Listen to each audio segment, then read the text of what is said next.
आज जो हम सीरीज़ कर रहे हैं उसमें साइंस का पार्ट करेंगे। ये सभी एग्जाम के लिए इंपॉर्टेंट है। जो DFCCL, NTPC, CBT2, RRC group D और कहीं भी जहाँ साइंस का पोर्शन आता है उसके लिए बहुत इंपॉर्टेंट है। हम इसमें 10-10 क्वेश्चन के पार्ट लेके आएंगे, 10 क्वेश्चन रहेंगे, उसका डिटेल डिस्कशन रहेगा। ठीक है, इसमें एक्सपेक्टेड क्वेश्चन भी रहेंगे और मैं आपको एक्स्ट्रा फैक्ट भी इसके साथ कवर करता जाऊँगा। ठीक है, स्टार्ट करते हैं। स्टार्ट करने से पहले मैं आपको एक छोटी सी बात बताना चाहता हूँ। आप सभी के माता पिता को बहुत बहुत नमन है मेरा, क्योंकि आप इस सिचुएशन में भी अगर पढ़ रहे हैं तो मतलब उनके जो संस्कार है वो आपके अंदर कूट कूट के भरे हैं। आप उनको, उन्होंने जो मेहनत की आपके लिए वो बर्बाद ना होने दें। ठीक है, पढ़ते रहें, किसी से भी पढ़ें लेकिन पढ़े ज़रूर। कुछ लोगों का काम होता है कहने का, कहते रहेंगे वो। ठीक है, स्टार्ट करते हैं। पहला क्वेश्चन पढ़ाने के लिए, जैसा कि मेरा नाम है सोनू शर्मा, आप पहली बार ठीक है आए हैं तो चैनल को सब्सक्राइब कर सकते हैं। अगर आपको पसंद आता है, नहीं आता है तो भी कोई दिक्कत नहीं है, आप पढ़िए, किसी से भी पढ़िए लेकिन पढ़िए ज़रूर। ठीक है, पहला क्वेश्चन है हमारा, बहुत सिंपल क्वेश्चन है। टमाटर क्या है? सब्जी है, फल है, फली है या खाद्य तना है? ये आद्य नहीं खाद्य तना है। ठीक है, वो टाइपिंग मिस्टेक हो सकती है। इसका आंसर आपको बताना है। देखिए, ये पहली नज़र में ऐसा लगेगा कि सब्जी है, क्योंकि हम जैसे ही नॉर्मल में बोलते हैं कि टमाटर क्या है, टमाटर की सब्जी बनती है। ठीक है, पर टमाटर सब्जी नहीं है, टमाटर क्या है? फल है। ठीक है, इसके अलावा मैं कुछ ये बताता हूँ। जैसे कि ये पूछा जाता है कि कौन से जड़ है और कौन सा तना है, इसमें हमेशा आपको कन्फ्यूजन रहता होगा, तो मैं आपको एग्जाम्पल देता हूँ। जड़, कौन कौन सी जड़ें हैं ये आपको नाम याद रखना पड़ेंगे। मूली एक जड़ है, गाजर एक जड़ है, मूली गाजर, और मूली गाजर के अलावा ये तो 2 एग्जाम्पल आपको याद रखने हैं कि मूली और गाजर क्या है? जड़ है। इसके अलावा शलजम, चुकंदर, ये सारी जड़ के उदाहरण है। ठीक है, ये क्या है? जड़ के उदाहरण है। इसके अलावा तने के उदाहरण कौन से हैं? जो फल है लेकिन तना है, तना के एग्जाम्पल कौन से? तना में है हमारे हल्दी, अदरक, ये सब क्या होते हैं? ज़मीन के अंदर होते हैं। ये जो तना है ये ज़मीन के अंदर होता है। ठीक है, आलू के अलावा लहसुन, प्याज, ये सभी क्या है? तना है, भूमिगत तना है। ठीक है, ये आप सारे याद रखें। क्वेश्चन नंबर 2 की तरफ चलेंगे। क्वेश्चन नंबर 2 है हमारा, ये क्वेश्चन तो वही बना पाएगा जिसने बेसिक कॉन्सेप्ट बहुत अच्छे हैं। ठीक है, क्वेश्चन नंबर 2 है हमारा, पढ़ें आप। उस विलयन का आयतन के विचार से प्रतिशत क्या होगा जो 100 सेंटीमीटर क्यूब एथेनॉल में 15 सेंटीमीटर क्यूब मेथनॉल के घुलने से बना होता है? पहले तो आपको सबसे जो छोटी बात है, मतलब सबसे बेसिक बात है, वो पता होना चाहिए। इस क्वेश्चन को बताने से पहले मैं आपको छोटी सी बात बता देता हूँ। विलियन इज इक्वल क्या होता है? आपको पता है? आपने 10th में पढ़ा होगा इसको। बता सकता है मुझे कोई कि विलियन इज इक्वल क्या होता है? बताएं। विलियन इज इक्वल होता है, लिख लीजिए इसको, विलियन इज इक्वल होता है विलय प्लस विलायक। क्या होता है? विलायक। ठीक है, एग्जाम्पल के थ्रू बताता हूँ। विलियन क्या है? विलियन मान लीजिए आप, जो शरबत होता है, शरबत जो होता है ना, वो है विलियन। विलय जिसका मात्रा कम होती है, जैसे कि आप देखा होगा शरबत में मात्रा का ही कम होती है, शक्कर की मात्रा कम होती है, यानी चीनी। क्या लिख सकते हैं? शरबत में क्या चीनी की मात्रा कम होती है, तो ये कौन है? विलय। और पानी की मात्रा ज़्यादा होती है, जल की, तो विलायक कौन हो जाएगा हमारा? विलायक हो जाएगा कौन? जल। ठीक है, अब इसको याद रखने का, इस सवाल को सोल्व करने का तरीका क्या है इसका, अगर आप चाहें तो याद रख सकते हैं। अगर विलयन की आपको सांद्रता निकालना है, क्या निकालना है? सांद्रता। तो सांद्रता निकालने के लिए एक फॉर्मूला होता है। क्या होता है? विलय अपॉन विलियन इंटू 100। ठीक है, ये परसेंटेज निकालने का, सांद्रता परसेंटेज निकालने का एक फॉर्मूला होता है। अगर आप इस तरीके से इसको याद नहीं रख सकते तो इसको इस तरीके से भी याद रख सकते हैं।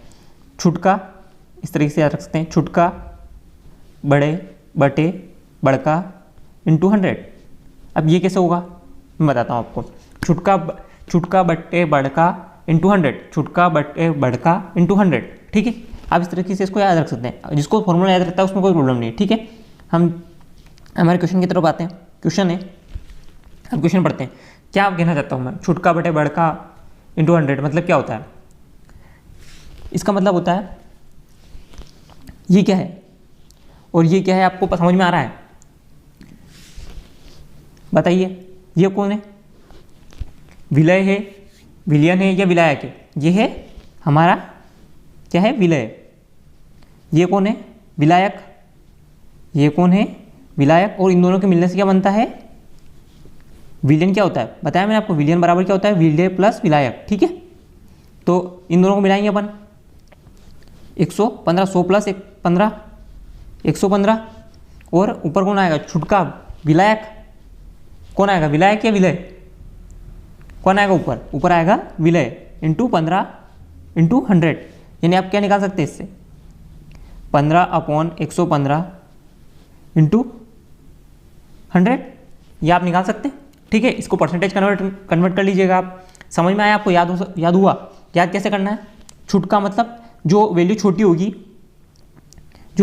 वो ऊपर आएगी, ये छुटका, और बड़का मतलब इन दोनों का जो योग आएगा वो नीचे आएगा। ठीक है, बड़का इंटू 100, इसे याद होगी आपको, छुटका बटे बड़का इंटू 100। ठीक है, इस तरीके से आप इसकी वैल्यू निकाल सकते हैं। नेक्स्ट क्वेश्चन की तरफ चलें, इसका आंसर आप निकाल लीजिए, कैलकुलेट कर लीजिएगा। ये क्वेश्चन आप कैलकुलेट करके बताएं, एक विलयन के 320 ग्राम विलायक जल में 40 ग्राम साधारण नमक विलय, विलयन की सांद्रता का परिकलन करें। आपको बताना है क्या होगा, कैसा हो सकता है। अभी बताया मैंने आपको, छुटका बटे बड़का इंटू 100, छुटका कौन है 40, बड़का मतलब इन दोनों का योग कितना है 360 इंटू 100, निकाल सकते हैं 1/9, 11 1 9 होता है, क्या होता है इसका आंसर, क्या हो जाएगा, ये हो जाएगा।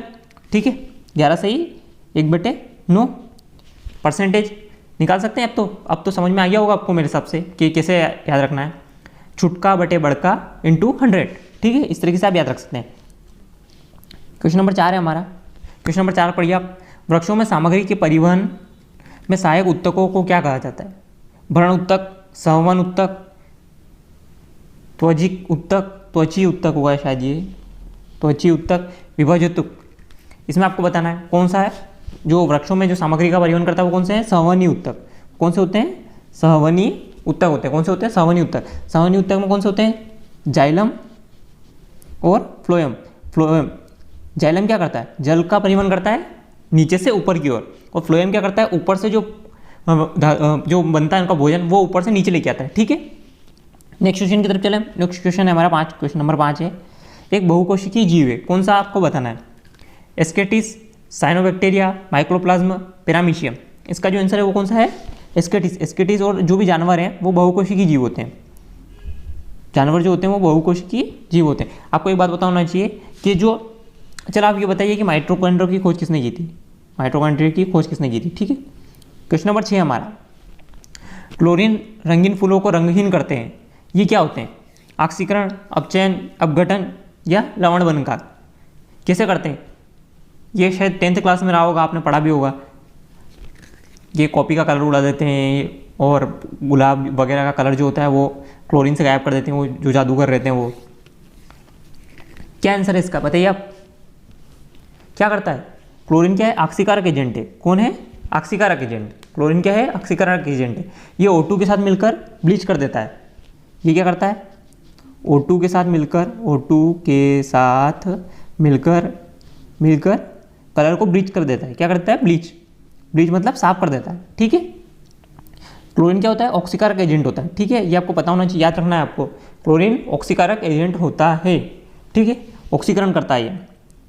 अच्छा, लवण का उदाहरण कौन सा है, लवण NaCl, लवण है NaCl, क्या है, लवण है। नेक्स्ट क्वेश्चन की तरफ चलेंगे, क्वेश्चन नंबर 7 है हमारा, मनुष्य में पाया जाने वाला श्वसन पिगमेंट कौन सा है। अब आप बहुत सारे लोग को देख के सीधा मेलेनिन एक पिगमेंट है, ठीक है, पर नहीं है, क्वेश्चन सही से पढ़ें। ठीक है, क्वेश्चन है आपका, मनुष्य में पाया जाने वाला श्वसन पिगमेंट कौन सा है, क्लोरोफिल, मेलेनिन, रिडोप्सिन या हीमोग्लोबिन।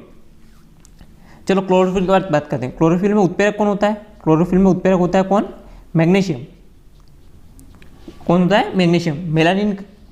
मेलानिन का कारण क्या होता है, त्वचा का रंग जो होता है वो मेलानिन के कारण होता है। ठीक है, त्वचा का रंग जो होता है वो मेलानिन के कारण होता है, आपको पता होना चाहिए। रिडोप्सिन क्या है, ये एक प्रकाश का टाइप है। क्या है, प्रकाश का प्रकार। इसका आंसर क्या है, हीमोग्लोबिन। क्या है, हीमोग्लोबिन। हीमोग्लोबिन क्या होता है, एक प्रोटीन होता है। ठीक है, ये क्या है, श्वसन पिगमेंट है। ठीक है, क्वेश्चन नंबर 8 की तरफ चलेंगे हम। क्वेश्चन नंबर 8 है हमारा, क्वेश्चन नंबर 8 है हमारा, श्रवण रेंज से नीचे आवृत्ति के साथ ध्वनि या तरंगों का कहा जाता है? अल्ट्रासाउंड, अल्ट्रासोनिक, सुपरसोनिक या इंफ्रासोनिक? थोड़ा सा गलत है, इसके बारे में आपको थोड़ी सी डिटेल देता हूँ मैं। ये जो देखिए 20 हर्ट्ज से 20,000 हर्ट्ज, यानी 20 किलो हर्ट्ज लिख सकते हैं अपन, किलो हर्ट्ज। सो इसको क्या कहते हैं? ऑडियो बल। क्या कहते हैं? ऑडियो बल, जो हम सुन सकते हैं, ठीक है। क्या कहते हैं? ऑडियो बल ध्वनि। और इससे 20 हर्ट्ज से नीचे की ध्वनि को, 20 हर्ट्ज से नीचे की ध्वनि को क्या कहते हैं? जो 20 हर्ट्ज से नीचे की ध्वनि है उसको क्या कहते हैं? जिसको सुन नहीं सकते, जिसको कौन कुत्ते वगैरह सुन सकते हैं और चमगादड़ भी सुन सकते हैं। चमगादड़ सुन सकते हैं? चमगादड़ कौन सी ध्वनि सुन सकते हैं आप बताएं मुझे? ये कौन सी है? अवरक्त या इंफ्रासोनिक? कौन सी होती है? इंफ्रासोनिक, ठीक है। और इससे 20 किलो हर्ट्ज से ऊपर की ध्वनि को क्या कहते हैं? पराश्रव्य। पराश्रव्य, ठीक है। इसको कहते हैं अल्ट्रासोनिक। अल्ट्रासोनिक। इसका आंसर क्या होना चाहिए अब? जिसके नीचे की आवृत्ति के साथ ध्वनि को कहा जाता है, श्रवण रेंज से नीचे की आवृत्ति को कहा जाता है। क्या कहा मैंने? अभी आपको बताया होगा, तीनों बता दिए मैंने आपको। क्या आंसर है इसका? क्या कहते हैं? इंफ्रासोनिक, ठीक है।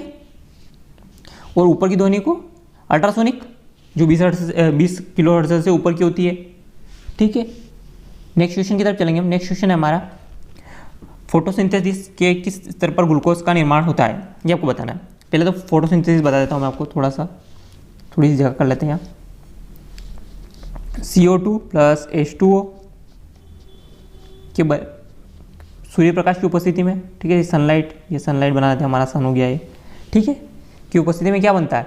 C6H12O6 plus O2 plus H2O, और क्या निकलती है? ऊर्जा, प्लस ऊर्जा निकलती है इसमें। अब बताइए आप कि क्या क्या बनता है? पता चल गया होगा आपको, मैंने आपको बताया अभी। क्या? ग्लूकोज प्लस जल प्लस ऑक्सीजन। इसका आंसर क्या हो जाएगा? ग्लूकोज प्लस जल प्लस ऑक्सीजन। याद आंसर पता चला आपको? आप इक्वेशन याद रखेंगे तो आपको सॉल्यूशन करने में कोई प्रॉब्लम नहीं आएगी, ठीक है। वैसे स्टार तो कहीं बनता नहीं है, तो दोनों ऑप्शन गलत हो जाते, ये और ये ऑप्शन में आपका कन्फ्यूजन रहता है। तो ग्लूकोज प्लस जल प्लस ऑक्सीजन बनता है, ठीक है। ऑक्सीजन की खोज किसने की थी आप मुझे बताएं? ऑक्सीजन की खोज किसने की थी ये मुझे कमेंट करके बताएं। क्वेश्चन नंबर 10 है हमारा, ब्रेड बनाने में इस्तेमाल किया जाने वाला खमीर क्या है? बताना है आपको। किण्वन के लिए उत्प्रेरक के रूप में कार्य करता है, किण्वन की प्रक्रिया में मदद नहीं करता है, इसे स्वादिष्ट बना देता है, संरक्षक प्रिजर्वेटिव के रूप में कार्य करता है, ये आपको बताना है। इसका आंसर क्या है? पहली बात तो किण्वन क्या होता है ये आप मुझे बताएं कमेंट करके। किण्वन क्या होता है ये आप मुझे कमेंट करके बताएं। इसके अलावा मैं बताता हूँ किण्वन का, इसका आंसर क्या है? किण्वन के लिए उत्प्रेरक का कार्य करता है। इसके अलावा किण्वन का उपयोग कहाँ होता है? इथाइल अल्कोहल बनाने में। कहीं में? इथाइल अल्कोहल बनाने में, अल्कोहल बनाने में। इसके अलावा इसमें उत्प्रेरक के रूप में जो कार्य करता है वो कौन है? खमीर, ठीक है। और इसमें से क्या? CO2 गैस निकलती है। इसमें से क्या निकलती है? CO2 गैस निकलती है, ठीक है। आपको ये सेशन कैसा लगा? क्या इस सीरीज़ को कंटिन्यू करना चाहिए? ये कमेंट करके ज़रूर बताएं। Thank you. एक साथ अपन इस वीडियो को एंड करते हैं। छोटे छोटे वीडियो आते रहेंगे ऐसे।